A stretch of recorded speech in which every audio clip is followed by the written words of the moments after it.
নীলফামারীর কিশোরগঞ্জে বাহাগিলি ইউনিয়ন পরিষদের চেয়ারম্যান সুজাউদ্দৌলা লিপ্টনের বিরুদ্ধে অনিয়ম দুর্নীতি করে অর্ধ কোটি টাকা আত্মসাৎ করার অভিযোগ এনে তার অপসারণের দাবিতে মানববন্ধন করেছেন স্থানীয় ও ইউপি সদস্যরা। এতে প্রায় কয়েকশো নারী পুরুষ অংশগ্রহণ করেন। নিজস্ব প্রতিনিধি আজাদ হোসেন আওলাদ মিয়ার প্রতিবেদনে বিস্তারিত।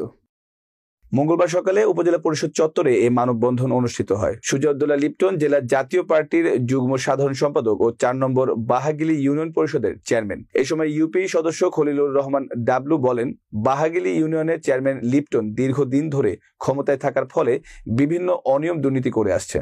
তিনি সকল ইউপি সদস্যদের না জানিয়ে সরকারি বিভিন্ন প্রকল্পের টাকা আত্মসাৎ করেছে। তিনি কোনো ধরনের নিয়ম নীতির তোয়াক্কা করেননি।